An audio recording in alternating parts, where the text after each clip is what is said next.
আচ্ছা, আরো অনেকে জানতে চেয়েছেন যে এই যে আরাবল্লী বাঁচাও আন্দোলন চলছে, তাতে প্রচুর লোক পথে নেমেছে, এই নিয়ে কি ভাবছেন? ডেফিনেটলি খুব পজিটিভ ব্যাপার। প্রথমে আমরা দেখলাম যে দিল্লিতে পরিবেশ দূষণের জন্য, মানে বায়ু দূষণের জন্য একদম একিউআই 400+ হয়ে যাওয়ার জন্য জনগণ পথে নেমেছে নিজেদের বাঁচাতে। তারপর আমরা দেখলাম যে আরাবল্লীকে বাঁচাতে লোকে পথে নেমেছে। এটা তো খুব ভালো ব্যাপার। এখানে দেখুন অনেকগুলো কথা বলার আছে। একটা হচ্ছে এই যে আমি বহুদিন ধরে ভারতের বামপন্থীদের বলে আসছি, ওসব লেলিন মার্কসিজম এসব চলে না আজকাল। একমাত্র পৃথিবীতে বামেরা একটা জায়গাতেই খুব ভালো করে, সেটা হচ্ছে ল্যাটিন আমেরিকা। ইউরোপেও বামেরা ফুটে গেছে পুরো, ওখানেও এখন রাইট উইং পার্টিগুলো ক্ষমতায় এসে গেছে, বা সেন্টিস্ট রাইট উইং পার্টি ক্ষমতায় আছে। তো ল্যাটিন আমেরিকায় আমি বারবার করে বলছি বামেদের, এবং বামেদের এসব বললে আমাকে খিস্তি মারবে, কি করবো, সব বলছি তো, সব মানে পুরো একদম মানে অশিক্ষিত লোকজন পুরো। পৃথিবীর ইতিহাসও পড়ে না, মানে পৃথিবী কীভাবে বদলাচ্ছে সেটাও যায় না। তো যেসব জায়গায় বামেরা সফল হয়েছে, সফল হওয়ার একটা বড় কারণ হচ্ছে কি, তারা ভীষণ রকমভাবে পরিবেশবাদ অর্থাৎ এনভায়রনমেন্টালিজমটাকে তাদের মেন এজেন্ডা করেছে। যেটা আজ থেকে 50 বছর আগে বামেদের মেন এজেন্ডা ছিল আর কি, ভেঙে দাও গুড়িয়ে দাও। তো ভেঙে দাও গুড়িয়ে দাও তেমন ভেঙে দাও গুড়িয়ে দাও করেছে, লোকজনকে যাওয়া হয়েছে। পশ্চিমবঙ্গে যেমন ওদেরকে কেউ বিশ্বাস করে না, কোথাও বিশ্বাস করে না। আমেরিকাতে ব্যাক করছে অনেক কমপ্লেক্স কারণ আছে। এখানে ক্যাপিটালিজম আগে যেভাবে প্রোটেক্ট করতো মানুষকে, সেটা করে না, ফলে লোকে আবার বামপন্থায় আকৃষ্ট হচ্ছে।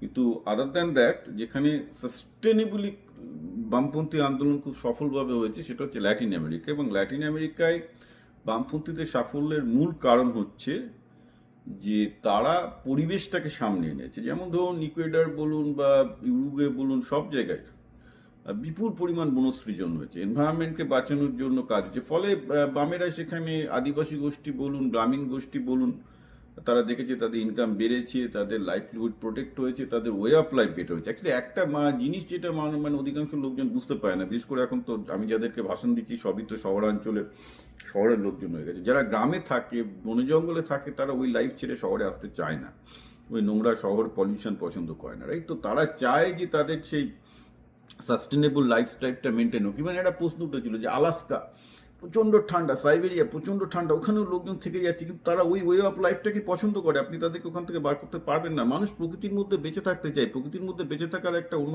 মজা আনন্দ আছে।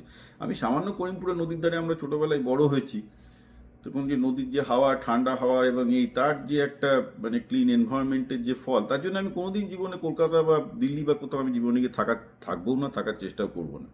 I hate living in Indian সিটিজ। এত এত পরিবেশ দূষণ, আমি বলেইছি সেটা, যে আমি কখনোই করবো না। যদি আমাকে ফিরে আসতেও হয় ইন্ডিয়াতে, বা কখনো আসি, তাকে আমাকে সেটেল করতে হলে আমি কোনো গ্রামে গিয়ে বা যেখানে বিচের ধারে গিয়ে সেটেল করবো, যার জন্য এটা আমি খুব ক্লিয়ার। তো সেখানে কোশ্চেনটা হচ্ছে কি, এটা খুব ভালো গেছে যে আরাভল্লী পর্বতের কারণটা এবার আমি বলি, যে আরাভল্লীতে কেন এই আন্দোলনটা হচ্ছে। অবভিয়াসলি নতুন যে আইনটা এসছে তাতে দেখাচ্ছে যে 200 মিটার হাইট না হলে তাকে হিল বলে করা যাবে না, যার জন্য যেটা দেখা যাচ্ছে যে আরাবল্লীর প্রায় 92% আর আরাবল্লী সংখ্যার মধ্যে পড়বে না। অর্থাৎ সেখানে তারা যত মাইনিং করতে পারবে, ডিফরেস্টেশন হবে, যার জন্য স্থানীয় লোকজন পথে নেমেছে। ওকে, এবার দেখুন প্রত্যেকটা জিনিসেরই পজিটিভ আর নেগেটিভ থাকে। আপনি জানেন যে লাদাখের যে সোয়াং ওংচুকে যে ধরে জেলে পুড়েছে, অবভিয়াসলি সেটা নিয়ে বিজেপি এবং প্রো বিজেপি এবং অ্যান্টি বিজেপির মধ্যে প্রচুর মারামারি।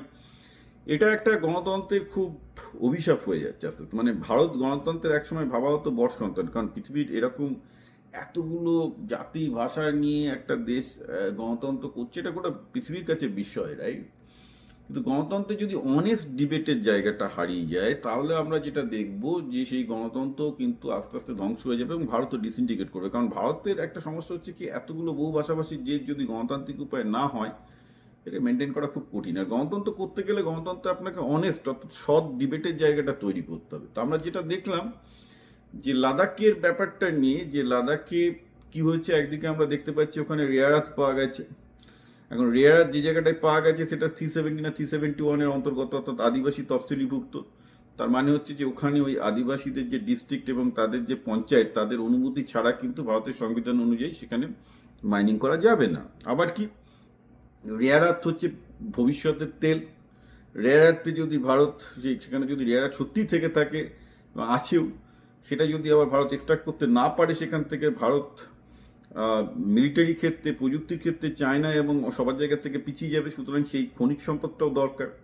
এইসব ক্ষেত্রে গণতন্ত্রের যেটা হওয়া উচিত ছিল, যে যারা ওই পরিবেশটাকে বাঁচানোর আন্দোলন করছে সোয়াম ওংচুকের মতো বা এবং আরাবল্লীতে, তাদের সাথে সরকার এবং জনগণকে সরাসরি বসতে হবে, যে দুপক্ষকে বসতে হবে। যারা পরিবেশকে বাঁচাতে চাইছে তাদেরকেও বুঝতে হবে যে দেশের নিরাপত্তার জন্য রেয়ার আর্থ মেটাল দরকার, মাইনিং দরকার। আর যারা মাইনিং রেয়ার আর্থ মেটাল চাইছে দেশের নিরাপত্তার জন্য যে এটা ভালো, সেটা বোঝানোর দায়িত্ব কিন্তু তাদের। অর্থাৎ গণতন্ত্রের দুটো পার্টিকে বলতে হবে, ভাই আমার দেশের নিরাপত্তা, মিলিটারি নিরাপত্তার জন্য রেয়ার মাইনিং এগুলো দরকার। আবার যারা পরিবেশকে বাঁচাতে চাইছে তাদেরকেও জানতে হবে, তাহলে আমাদের বার করতে হবে যে পরিবেশকে বাঁচিয়ে কি করে মাইনিংটা আমরা করতে পারি। সেটা কি সম্ভব? 100% সম্ভব।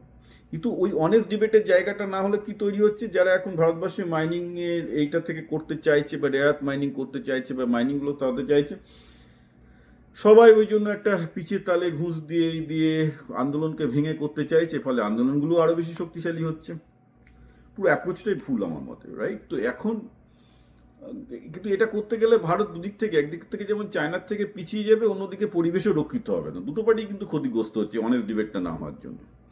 তো দেখুন, কোনো কিছু একমাত্রিক নয় পৃথিবীতে, কোনো কিছু একমাত্রিক নয়। গণতন্ত্র তো একমাত্রিক নয়। একদিকে যেমন পরিবেশকে বাঁচাতে হবে, তেমন রেয়ার আর্থ মাইনিং ছাড়াও তো ভারতবর্ষ টিকবে না। রেয়ার আর্থ মাইনিং ছাড়া কোত্থেকে ব্যাটারি পাবে? ব্যাটারি না পেলে পৃথিবীর নেক্সট জেনারেশন টেকনোলজি চলবেই না। রেয়ার আর্থের জন্য যদি চীনের ওপর ডিপেন্ড করতে হয়, সেখানেই তো ভারতের স্ট্র্যাটেজিক ইন্ডিপেন্ডেন্সের গেল, পুরোপুরি গেল, সম্ভবই না। তো সব দিকটা ভাবা, যেটা আমাদের গণতন্ত্রে দিয়ে থাকে যে না ঠিক আছে, এই পার্টি ওই বলছে, ওই পার্টি বলছে, দুই পার্টি একে অপরের কথা শুনতে হবে, সেই জায়গাটা আস্তে আস্তে আমরা হারিয়ে ফেলছি। এতে সরকারেরও দোষ আছে, লিবারালদেরও দোষ আছে। সবাই একটা না, মানে কি বলবো, হিন্দু মুসলমান বা লিবারাল ভার্সেস সবাই একটা মারমুখী হয়ে যাচ্ছে। কেউ একটা সুষ্ঠু বিতর্কের জায়গাটা আমরা তৈরি করতে পারছি না। এখন বলবেন এটা তো একটা সরকারের দায়িত্ব এই সুষ্ঠু বিতর্কের জায়গাটা তৈরি করে দেয়। ডেফিনেটলি সরকারের ব্যর্থতা আছে, কিন্তু পাশাপাশি এই সুষ্ঠু বিতর্কের জায়গাটা যদি আমরা গণতন্ত্রে না তৈরি করি, এর ফল সরকারের জন্য ভালো হবে না, জনগণের জন্য ভালো হবে না। লিবারালরা তো কিছুই মনে করতে পারে, মানে একটা ভীষণ রকমের হেট, ঘৃণা চারিদিকে তৈরি হয়ে গেছে একে অপরের বিরুদ্ধে। এটাকে কমিয়ে যাতে একটা যুক্তিবাদের ওপর ভিত্তি করে, তথ্যের ওপর ভিত্তি করে গণতন্ত্র একটা সৎ ডিবেট এবং বিতর্কের মধ্য দিয়ে এই মাইনিং ভার্সেস এনভায়রনমেন্ট এই প্রবলেমটাকে সলভ করতে পারে, এটা না করতে পারলে ভারতের ভবিষ্যৎ অন্ধকার।